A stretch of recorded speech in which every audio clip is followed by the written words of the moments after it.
본문을 보면 이렇게 시작하죠. 당시 사사들이 치리하던 때 이렇게 시작합니다. 그리고 오늘 말씀은 사사들이 치리하던 그 이후에 어떤 일이 있었는가를 생각해보는 귀한 시간 되시기를 바랍니다. 사사들이 치리하던 그때 그 이후에 어떤 일이 있었는가, 오늘 본문에 보니까 사사들이 치리하던 때에 그 땅에 흉년이 들었다 이렇게 말하고 있죠. 흉년이 드니라 유다 베들레헴의 한 사람이 그의 아내와 두 아들을 데리고 모압 지방에 가서 거류하였다 이렇게 말씀하세요. 이 말씀은 이 땅에 흉년이 들었는데 그때 흉년으로 인하여 힘든 한 가정을 소개하고 있죠. 오늘 본문에 나온 베들레헴은 나홈의 고향입니다. 베들레헴은 작은 산 동네이죠. 그런데 여기서 작은 산 동네에서 이스라엘 역사를 움직이는 인물들이 여럿이 태어났다는 것을 우리가 성경을 통해서 잘 알고 있습니다. 룻기 4장 22절에 보면 다윗의 고향도 베들레헴이라고 알 수 있어요. 베들레헴이고 또 우리를 구원하신 예수님도 이곳에서 태어났죠. 그래서 베들레헴은 우리에게는 아주 남다를 수밖에 없는 곳이라고 이렇게 우리가 기억할 수 있습니다. 우리는 이미 베들레헴이라는 뜻도 잘 알고 있어요.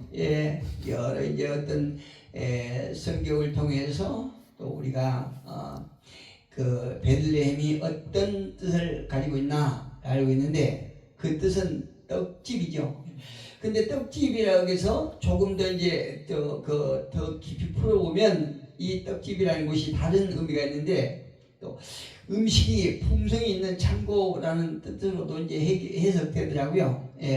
떡집이라고 하는 의미도 있는데 또 한편으로는 음식이 품성이 있는 창고라는 뜻도 있습니다. 그런데 오늘 본문의 내용을 보면 아이러니하게도 룻기 시작하는 말씀에는 떡집에 떡이 있기는커녕 먹을 것이라고는 하나도 없는 휑하니 비어있기만 하는 말씀으로 시작합니다.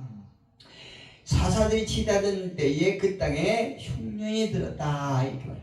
흉년을 이기지 못해서 어떤 먹고 살기 위한 어떤 이주를 시작하는 그 모습으로 이제 시작합니다.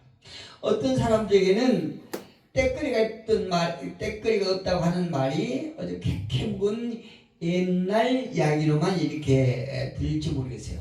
오늘날 너무나 이렇게 우리 삶이 윤택하고 부유하고 풍성하기 때문에 이 본문 1절 시작이 우리에게 어떤 피부로 느끼지 않을 수도 있습니다.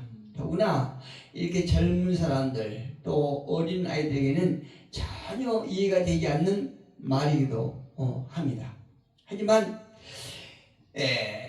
제가 어릴 적만 해도 제가 어려서 이렇게 국민학교 다닐 적만 해도 하루에 3끼 먹는 것이 정말 힘들었어요. 하루에 3끼 먹는 집안이 우리 마을이 한 50가구 됐는데 불과 한 10가구 미만 집만 하루에 3끼를 먹고 거의 다 하루에 2끼 아니면 1끼 또 밥이 아닌 고구마로 한 끼를 때우는 이런 가정도 있었거든요. 그런데 젊은 사람들 모르죠. 어린 사람들 모르죠. 이번에 지난주에 저희가 이제 총회에 그 수련회가 있어서 비행기 타고 제주도를 갔다 왔습니다. 제주도를 갔다가 이제 목요일날 저녁에 왔는데 그 공항에 보니까요 그 많은 사람들이 계속 오고 가고 하는 거예요. 왜 그럴까요? 돈 쓰고 다니는 거죠. 그 정도 삶이 너무나 이게 윤택하고 넉넉하다는 증거거든요. 쓸 돈이 없으면 못 다니겠지요. 근데 그 모습에서도 이렇게 공항에 들락날락 하는 모든 사람들의 표정에도 보면 활기가 넘치고 무엇이 그렇게 좋은지 굉장히 좋은 그런 표정이에요. 야, 우리나라가 힘들고 어렵다고 하지만 그럼에도 불구하고 삶은 정말 넉넉한 곳이 한국이구나, 이런 생각을 했습니다. 어쨌든 베들레헴 떡집에 떡이 없다, 또 음식이 풍성하게 있어야 할 창고에 음식물이 없다면 어떻게 이거를 우리가 해석해야 될까요? 그 문제의 책임은, 첫째 책임은 밥 짓는 사람에게 책임이 있다고 봅니다. 떡이 있어야 될 집에 떡이 없고 음식이 풍성해야 될 창고에 음식이 없다고 그러면 첫째 책임은 밥을 짓는 그런 아낙네에게 책임이 있고, 또 그 다음에는 가장에게 책임이 있다고 생각해요. 가장에게 큰 책임이 있다고 생각합니다. 그 한 가정을 꾸려가야 할 가장에게 있다고 봐야 하겠죠. 그래서 오늘 본문으로 본다고 그러면 첫째는 나홈의 책임이요, 또 가장인 엘리멜렉의 책임을 제하고 이 어려움을 어떤 방식으로든 헤쳐나가야 될 그런 문제가 남아있다는 것을 우리가 이 룻기 첫 시작에 보면 우리가 이게 고민거리로 우리가 알 수 있어요. 아무리 이 세상이 풍요롭고 윤택하다 할지라도 모든 사람이 그런 건 아니거든요. 때로는 어떤 가정은 때거리가 걱정되고, 또 어떤 한 달만 이렇게 어떤 수입이 없다라고 하면 이렇게 그 다음 달이 걱정되고 이런 가정이 있습니다. 그런데 그런 가정들이 어떻게 이 어려움을 헤쳐나갈 것인가 하는 그 어려움의 해결 방법이 무엇인가를 오늘 본문을 통해서 우리가 함께 생각해보고 고민해보는 시간이 됐으면 참 좋겠습니다. 여기서 우리는 흉년으로 힘든 한 가정의 구성원을 먼저 알 필요가 있다고 생각해요. 오늘 살아가는 저와 여러분도 이름이 참 중요하지요. 그래서 이름 때문에 부모들이 지어주신 이름이 마음에 들지 않으면 개명하기도 하지 않습니까? 그런데 하물며 유대인들에게 이름은 우리가 가지는 그 의미보다 훨씬 더 크다고 생각합니다. 오늘 본문 2절에 이렇게 이 한 가정의 이름이 나열되어 있죠. 그 사람의 이름은 엘리멜렉이요, 그의 아내의 이름은 나오미요, 그의 두 아들의 이름은 말론과 기론이니, 이렇게 그 가정의 그 이름을 딱 나열해 놓고 있어요. 근데 여러분들 다 아시겠지만 한 번 더 우리가 한번 살펴보기로 하겠습니다. 엘리멜렉이라고 하는 뜻은 나의 하나님은 왕이시다 라고 하는 그 의미를 가지고 있고, 어머니 나옴이라고 하는 이름의 의미는 나의 기쁨이고 나의 즐거운 자라고 하는 의미가 있어요.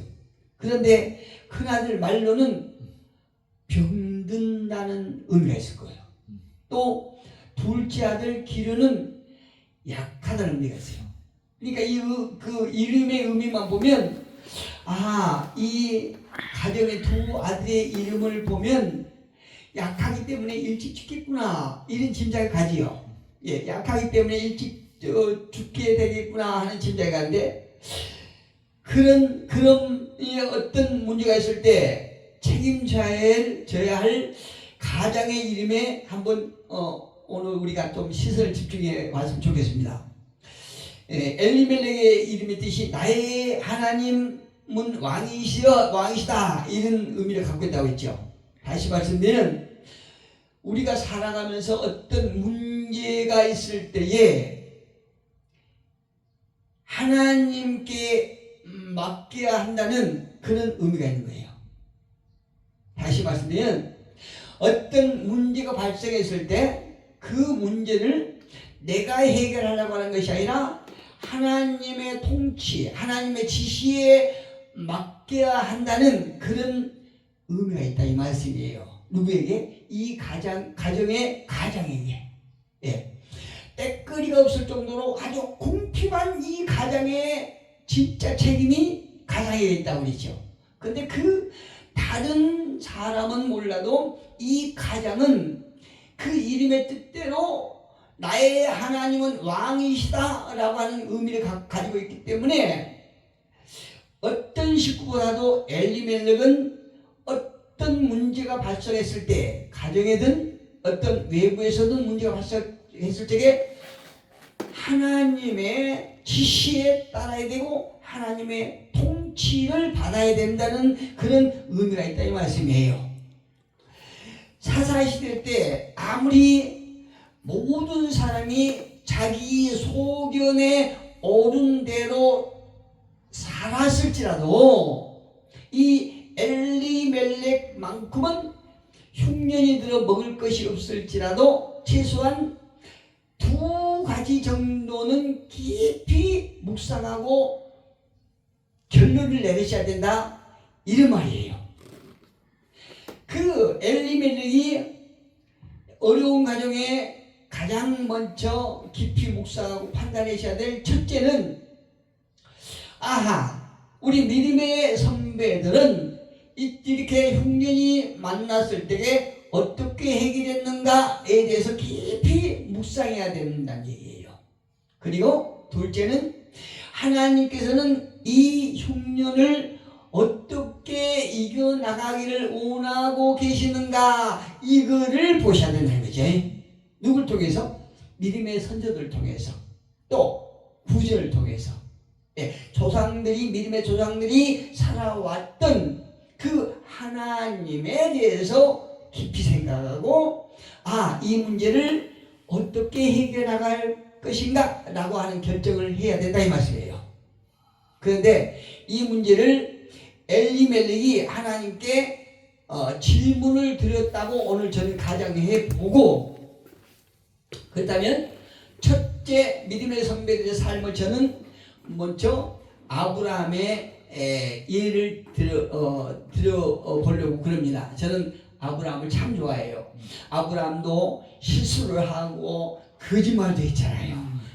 삶의 실수를 여러 번 하고 어떤 시행착오도 많이 겪었는데 그럼에도 불구하고 저는 아브라함을 참 좋아해요. 왜 좋아하냐면 그 실수한 것이 나의 실수가 되고 또 거짓말했던 것도 내가 나를 보는 것 같고 이렇게 시행착오도 많이 이렇게 겪은 것도 내가 살아온 그 과정을 보는 것 같기도 하거든요. 그런데 아브라함을 좋아하는 것은 믿음의 조상이라는 얘기예요. 그래서 제가 아브라함을 참 좋아하는 이유가 거기였습니다.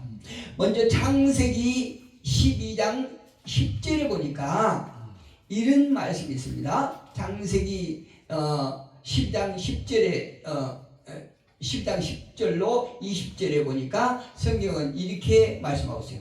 그 땅에 기근이 들었으므로 아브람이 애굽에 거류하려고 거리로 내려갔으니 이는 그 땅에 기근이 심하였습니다. 오늘 이 베들레헴에 흉년이 들었던 것들이 이 아브람 시대 때 흉년이 들고 있습니다. 그가 애굽에 가까이 이르렀을 때에 그의 아내 사레에게 말하되 내가 알기에 그대는 아리따운 여인이라 애굽 사람이 그대를 볼 때에 이르기를 이는 그의 아내라 하여 나는 죽이고 그대는 살리니 원하건대 그대는 나의 누이라 하라. 그러면 내가 그대로 말미암아 안전하고 내 목숨이 그대로 말미암아 보존되리라 하니라. 이 아브라함이 가나안 땅에 기근이 들어서 애굽에 내려가서 겪었던 일들을 이렇게 나열해 놓고 있습니다. 이때는 아브라함이 갈대아 우르를 떠나서 가나안 땅에 있을 때예요. 가나안 땅에 있을 때 아직은 아브라함이 되지 않을 때 가나안 땅에 흉년이 들자 하나님께서 약속하신 땅을 빠져나와 먹을 것이 풍성한 애굽으로 가는 장면이죠. 애굽에 가서 겪는 장면이에요. 그런데 아브라함은 하나님의 약속보다는 당장 어떤 목구멍이 포도청이라 목구멍에 풀칠을 하는 것이 급선무였다는 거죠. 라고 생각을 했습니다. 그런데 문제는 하나님의 약속을 망각해버리고 그 약속의 땅을 빠져나와 현실에 너무나 연연한 나머지 먹고 살기 위해서 애굽으로 갈 생각을 할 때 하나님께서 약속하셨던 그 생각은 완전히 흩어져 버린 거예요. 완전히 이제 어떤 현명한 판단을 하기에는 이미 생각이 산산조각이 되어버렸다는 얘기예요. 가나안 땅에 흉년 들자 하나님께서 약속하신 땅을 빠져나와 먹을 것이 풍성한 애굽으로 갑니다. 아브라함은 하나님의 약속과는 당장 목구멍에 포도 풀칠을 하는 것이 급선무게라고 생각해서 모든 생각이 뿔뿔이 흩어지고 급기야는 아내를 누이라고 속인 상황까지 이르게 됩니다. 이것은 우리가 너무 잘 알는 것은 반은 사실이에요. 100% 다 거짓말 아니고 반은 사실이고 반은 거짓말이잖아요. 근데 여기서 아브라함은 풍성한 음식보다는 오히려 영적인 기근을 만나게 됩니다. 바로는 아브라함의 아내를 불러들여서 아찔한 순간을 맞게 되잖아요. 예. 그런데 이 단 1초도 늦지 않고 놀랍게도 하나님께서 직접 그 일에 개입하심으로 사라를 보여주십니다. 그런데 이 사건을 통해서 아브라함과 사라를 보여주신 걸 보면서 기근 때에 하나님의 약속을 먼저 생각하지 않고 애굽을 선택한 아브라함의 실수로 절대 절명의 이기도 찾아왔다는 것을 깨달아야 되는 거예요. 저도 신앙생활 하면서요 이런 경우를 많이 겪습니다. 제가 다 간증할 수 있지만 내가 이렇게 함으로 하나님께서 기뻐하실 것이다 했던 그런 순간인데 나중에 알고 보니까 그 사건 속에서 하나님이 개입하심으로 딱 그 사건을 무사히 넘기고 보니까 하나님은 제가 했던 그 방향이 아니라 딴 방향이 있다는 거죠. 예. 그래서 내가 내 판단 미스로 갔던 그 길에서 어려움을 겪었던 것들이 한두 번이 아니에요. 여기서 중요한 것은 그로부터 100년 후에 이삭을 통하여 똑같은 사건이 일어났다는 얘기죠. 예. 창세기 26장에 보니까 아브라함 때 있었던 일들이 이제 창세기 26장에 가보면 그 아들 이삭에게도 똑같이 일어나는 거예요. 26장에 보니까 아브라함 때에 첫 흉년이 들었더니 그 땅에 또 흉년이 들매 이삭이 그랄로 가서 블레셋 왕 아비멜렉에게 이르렀더니 그런데 이 아브라함은 가나안 땅에서 애굽으로 갈 때 하나님께 묻지 않았나 봐요. 그 하나님께서 아무 말씀을 안 하세요. 그런데 여기 이삭 때는 여호와께서 나타나시죠. 여호와께서 이삭에게 나타나 이르시되 애굽으로 내려가지 말고 내가 네게 지시하는 땅에 거주하라 이렇게 말씀하세요. 그래서 아브라함은 애굽에 내려가서 바로에게 깜짝 쓰면 자기 색시를 잃어버릴 뻔했고 이삭은 하나님의 말씀에 순종해서 이곳에서 어떤 일이 벌어지느냐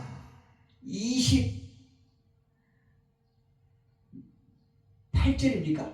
이삭 28절에 보니까 그들이 이르되 여호와께서 너와 함께 계심을 우리가 분명히 보았으므로 우리의 사이 곧 우리와 너 사이에 맹세하여 너와 계약을 맺으리라 말했느라.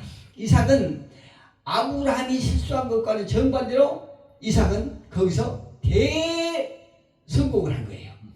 이 이방인들이 이삭에게 와서 언약을 맺자고 이렇게 그 맹세를 할 정도 되니까 얼마나 성공했습니까?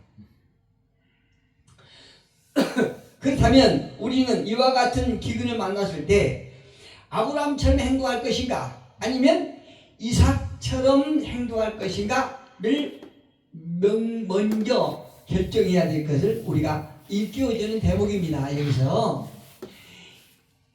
이삭을 아브라함처럼 행동해서 애굽에 가서 잔뜩 얻어 터지고 다시 올 것인가, 하나님께서 약속하신 땅으로 올 것인가, 자칫하면 마누라까지 잃어버릴 뻔하는 그 엄청난 순간에 그래도 하나님의 개입으로 그곳에서 많은 걸 잃어버리고 나올 것인가, 아니면 첫 서두부터 하나님께 묻고 내가 이런 상태에 어떻게 할까요? 우리 선조들은 어떻게 했을까요? 하고 결정을 딱 내려서 이방인들까지 내게로 올 정도로 이렇게 성공을 할 것인가, 우리가 어떤 행동을 해야 될 것인가를 잘 볼 수 있습니다. 우리가 가는 길에 아브라함처럼 이런 일이 없으리라는 법 없지 않습니까? 또 이삭이 살아갔던 그 삶의 현실이 우리에게 없으란 법이 없지 않습니까? 그래서 우리는 이 물음이 굉장히 중요한 거예요.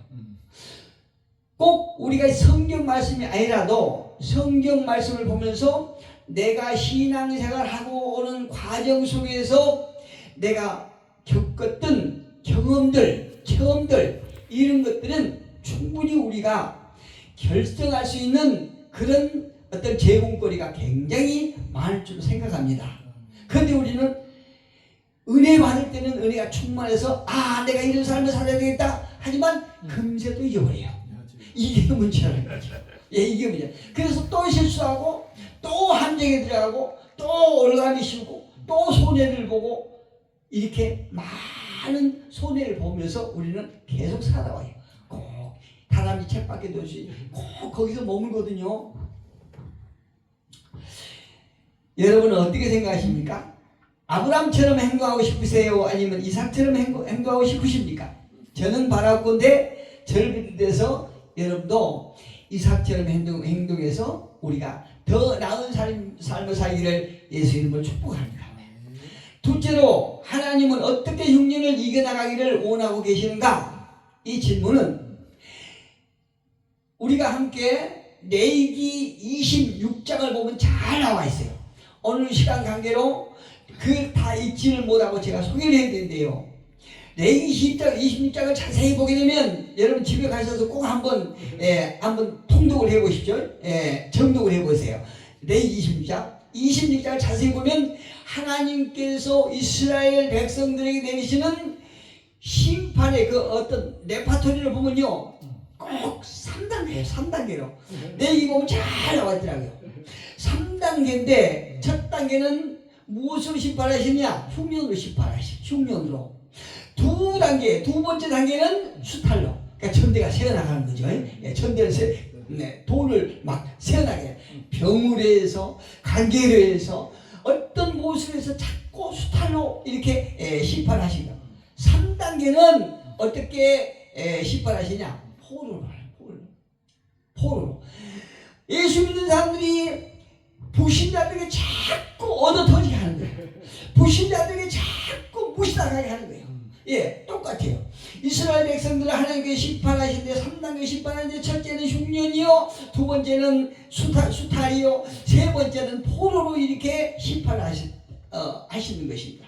그런데 왜 하나님께서 이와 같은 말씀을 하실까? 레위기를 통해서 또 성경 여러 군데를 통해서 왜 하나님은 이렇게 말씀하실까? 이것은 분명히 이유가 있는 거예요. 무슨 이유냐? 이스라엘 백성들이 살아가면서 이런 어려움이 올 때마다 그 어려움을 누가 주는가를 생각하게 하는 거예요. 예, 흉년을 통해서, 수탈을 통해서, 포를 통해서 하나님께서 모든 인생들의 그 섭리를 삶을 주관하고 계시고 섭리하고 계신다는 것을 말씀하고 싶으신 것이에요. 하나님께서 시편 105편 16절 17절 보니까 시편 기자는 이렇게 고백합니다. 그가 또 그 땅에 기근이 들게 하사, 누가? 하나님께서 그 땅에 기근을 들게 하사 그들이 의지하고 있는, 이스라엘 백성들이 의지하고 있는 양식을 다 끊으셨도다. 예. 흉년으로 심판하시죠. 예. 17절에 보니까 그가 한 사람을 앞서 보내셨으며 요셉이 종으로 팔렸도다. 하나님께서 당신의 백성들을 사랑하셔서 흉년을 주셨지만, 심판으로 흉년을 주셨지만, 그런데 그 흉년에 대비해서 한 사람을 보냈는데 요셉을 보냈다는 얘기예요. 요셉을 애굽에 보내셔서 그 흉년에 대비하고 계신다는 것을 우리가 알 수 있어요. 누가? 하나님께서. 흉년이 들게 하신 이도 하나님이시오, 양식을 끊은 이도 하나님이시오, 더 나아가서 흉년이 들고 그에 대비해서 요셉을 종으로 팔게 하신 이도, 그 문제를 해결하기 위해서 준비를 시킨 이도 하나님이시다, 이 말씀이거든요. 여러분, 인간 세상 만사, 아무리 인간의 문화가 발달하고 지식이 넘쳐난다고 할지라도 하나님께서 주시는 흉년과 기근은 막을 수가 없어요. 그 누구도 막을 수가 없다는 얘기예요. 여기서 엘리멜렉은 나의 하나님을 왕시다는 엘리멜렉도 흉년으로 이 길을 만났을 때, 첫째는 믿음의 선배들 흉년이 들었을 때 위기를 어떻게 해결했는가, 둘째로 하나님은 이 흉년을 어떻게 이겨나가기를 원하시는가, 이거에 대해서 냉철하게 질문하고 답을 내린 후에 바르게 행동을 했다라고 하면 하는 그런 아쉬움이 있어요. 제가 말씀을 증거하고 말씀을 듣는 여러분도 똑같은 생각이라고 생각합니다. 믿음의 사람들이 살아갔던 모습을 흉내라도 냈다라고 그러면 아브라함이 애굽에 가서 그렇게 치어터지지는 않았을 것이라 이 말씀이에요. 우리도 마찬가지. 그러나 엘리멜렉은 당시에 보통 사람들처럼 자신의 소견대로 자신의 생각대로 생각하고 싶은 대로 판단하고 행동하고 말았다는 것을 우리가 알 수 있어요. 1절에 보니까, 오늘 본문 1절에 보니까 이 엘리멜렉은 사사들이 치리하던 때에 그 땅에 흉년이 드니라 유다 베들레헴의 한 사람이 그의 아내와 두 아들을 데리고 모압 지방에 가서 거류할 때, 이 가장을 잘못 만나면 그 가정이 곧 아픈 거예요. 예, 그걸 알아요. 제가 지금까지 살아온 걸 생각하면요, 저 때문에 우리 가정이 얼마나 힘들고 어렵다, 그걸 제가 알 수 있어요. 제가 생각합니다. 제가 철이 너무나 늦게 들고 이 판단력이 흐리고 내 생각대로 했던, 물론 하나님이 없는 세상을 살았을 때는 어쩔 수 없죠. 근데 하나님을 섬기는 그 믿음을 가진 후에도 제 소견대로 살았던 그런 상황들이 너무나 많았다는 거예요. 이 엘리멜렉처럼 하나님께서 저에게 놀라운 복을 주셔서 저를 구원시키고 한 가정을 이렇게 구원시키고, 또 그 영적인 구원만이 아니고 물질적으로도 풍요로움을 주시기 위해서 저를 구원하셨을 텐데, 이 성경을 보고 하나님을 믿는다고 하지만 목사가 돼서도 이 아브라함의 삶을 흉내로 보냈다는 것을 고백합니다. 우리가 세상을 살면서 별 어려움이 우리 앞에 계속 나타나죠. 근데 그때마다 그 어려움에 믿음의 조상들은 어떻게 해결했는가? 내가 예전에 어려움을 당할 때 하나님께서 어떻게 나를 도와주셨는가? 이거를 늘 생각하면서 우리는 어려움 앞에 무릎 꿇고 하나님께 기도해야 한다는 거죠. 지혜를 달라고. 또 믿음의 선배들은 어떻게 그 문제를 해결했는가 알게 해달라고 하나님께 기도해야 한다는 거죠. 2절을 보니까 그런데 그 사람의 이름은 엘리멜렉이요, 그의 아내의 이름은 나오며 그의 두 아들의 이름은 말론과 기론이니 유다 베들레헴 에브랏 사람들이다. 그들이 모압 저방에 들어가서 거기 살더니 이 염려한 가장 잘못 만나갖고 모든 아내 두 아들이 이 모압에 들어가서 살았다는 얘기예요. 여러분, 엘멜렉이 단순히 먹고 살기 위해서 약속의 땅 베들레헴에서 모압으로 이주합니다.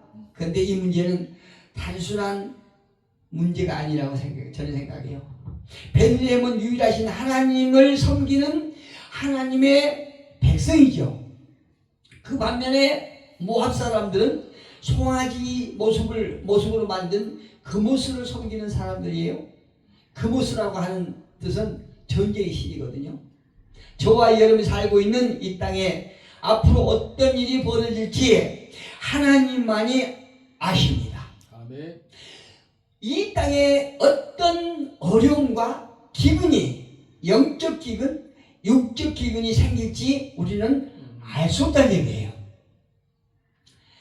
그러나 그 어려움 속에서 그모스 신 앞에서 우리의 영의 상태를 평가받을 시기가 반드시 오리라고 저는 확신합니다. 그때 우리는 성령의 강력하심으로 그 그모스 신 앞에 그모스 신과 대적해서 예수 이름으로 승리하게 될지, 아니면 내가 육신의 목구멍이 포도청이라고 먹고 사는데 그 급에서 그모스 신 앞에 무릎을 꿇게 될지 우리는 생각해 보셔야 돼요. 바라옵기는 우리는 어떤 상황에서도 성경에 죽고자 하면 살고 살고자 하면 죽는다고 하신 그 하나님의 말씀처럼 우리가 하나님은 나의 왕이시라 라고 하는 고백을 우리 가슴속에 잘 새기고 우리는 끝까지 믿음으로 결단으로 승리하는 저와 여러분 되기를 예수 이름으로 축복합니다.